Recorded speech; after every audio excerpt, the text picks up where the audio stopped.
Hold up, I am on my way, I'm in motion.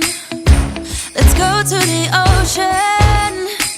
Yeah, let's go outside. We can hang out on the beach without freezing. Yeah, isn't that amazing? In Christmas times, we'll be chilling and having a good time. Doesn't matter if the snow is falling or the wind blows and the rain is pouring. It will always be Christmas in my heart. But this year I wanna hang out with my friends and family, making angels in the sand. You ready? Doesn't matter, it's Christmas. Hallo und herzlich willkommen bei mir auf Kittredge und ich bin hier im Winterwunderland vom Europapark und wie das hier so aussieht, das zeigt euch jetzt, ich bin wirklich beleuchtet, verleuchtet und ich habe einen wunderbaren, feinen Glühwein. Er ist wirklich top.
Ich hoffe, euch haben die Bilder gefallen. Ich sage euch, ich bin hier in einem Traumland gelandet. Auch für Leute, die vielleicht Weihnachten nicht so schön finden. Es hat so viele wunderbare Lichter, wunderbare Glühwein.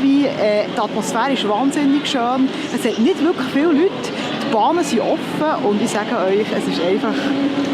Man hat im Fall hier wirklich gerne kalt. Und es ist wirklich nicht wahnsinnig warm. Man sieht vielleicht, wie ich hier schwadern. Und es ist wirklich relativ frisch, aber was echt so schön ist, ich will es völlig ignorieren. Ich hoffe, euch hat das Video gefallen und vielleicht sehen wir uns ja nächstes Jahr in der Weihnachtszeit im Europapark. Why not? Ich wünsche euch ganz schöne Weihnachten und ich hoffe bis gleich. Tschüss zusammen!